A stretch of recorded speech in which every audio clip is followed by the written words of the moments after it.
Yes, sir. What's your name? Matthew. Matthew. How you doing? You know what Matthew means? Doing good. What is it? Gift from God. That's it. Gift from God. Here he is, ladies and gentlemen. Matthew. Woo! Go ahead, sir. Come in closer to the mic if you would. I'm going to pick it up here. There you go. No, I'm not. Never mind.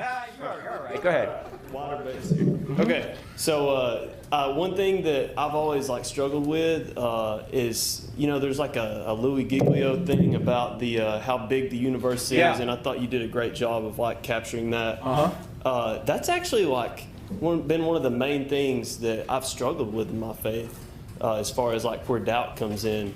The small stuff, the little cellular stuff, that helps me yeah, dude, God's real. But the big stuff, it really challenges me. Why? And Why does it challenge you? I haven't figured that out yet. Maybe you can help me. One thing that I thought about whenever you were talking about how precise it has to be, this little tiny zone of life that we're in around our sun, and our sun's tiny compared to the big sun. So you've got, what is it, Betelgeuse? That big old sun, it's so much bigger than our little tiny sun. So I feel like that zone of life that's in orbit around that sun is probably so much bigger than ours. So a planet our size could fit in that and have lots of room to live, based off of just the sheer size of it. Everything would have to be so much bigger. There's not just one habitable zone. There's actually 9 habitable zones, and they all have to overlap. So you got an ultraviolet habitable zone. Yeah, there's a very small window in which you can fit a planet that could have life on it as we know it.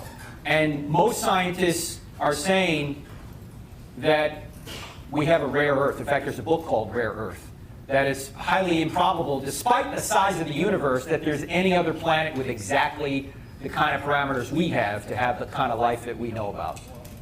Awesome. So, let me mention one other thing. I know some people think, well, you hear, well, if God exists, there's a lot of wasted space out there, right? A couple of responses to that.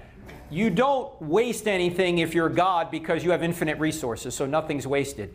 Secondly, the majesty of the universe cries out to God's nature, or actually brings forth in our minds the awesomeness of God's nature. By the way, we use the word awesome too much. We say, hey, awesome shirt, dude, awesome shot, dude. No, the only thing that's awesome is God.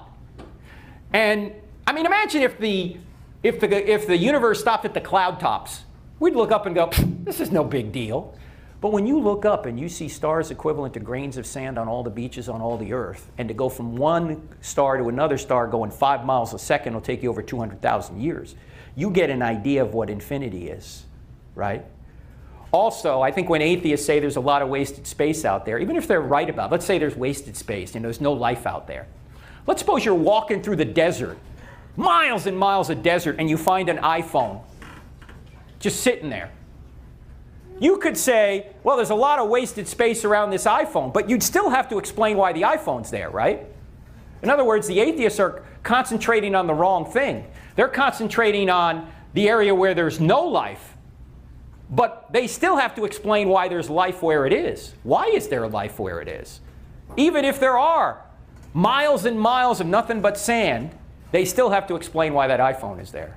Some intelligent being put it there. Make sense? Sir, thank you so All much. right, thanks, Matthew.